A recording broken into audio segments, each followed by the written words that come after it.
There's a new girl in class. Kung tutusin nga, nung unang araw lang tayo natahimik. Nagsimulang mangyari ang lahat nung linggong yon. Pero anong kasamaan ang nagatago sa likod ng maamunyang mukha? Ito, saan nagawa sa Di kaya ang kinahuhumalingan nilang ganda? Anong ginagawa niyo dyan? Kakilakilabot pala. Huh?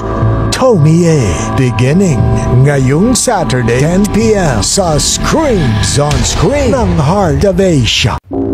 Nagbalik sila sa isang lugar So dito ka pala ipinanganak. para bumuo ng isang video game. Yan ang St. John's Wort. Ang lahat kasi ng mga bulaklak may ibig sabihin sa poetry. Ang nire-represent niyan ay paghihiganti. Sapatos ng bata nakita sa may ilog. Naomi, ang 14 years ago na ang nakaraan. Ang hindi nila alam, ang papasukin pala nila ay hindi laro-laro lang. St. John's Wort ngayong Saturday 10 p.m. sa Screams on Screen ng Heart of Asia.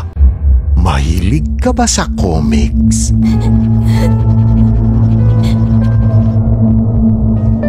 Paano kung sa mga comics na ito Paano mo nalaman yung naging pagkamatay ng mama ko? nakaguhit ang katapusan mo? Tulong! Buksan niyo tong pinto! Tulong!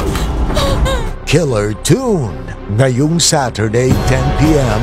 sa Screams on Screen ng Heart of Asia. Mula nang umalis ka, halos isang buwan na. At kami natatakot.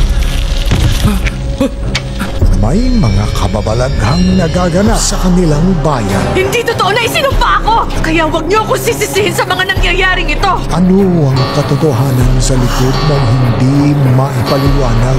Kapag pinaghalo mo ang parehong, mabubuhay ang ating mga ninuno. Dapat hindi na siya ipinanganak. Inugani ngayong Saturday 10 p.m. sa Screams on Screen ng Heart of Asia.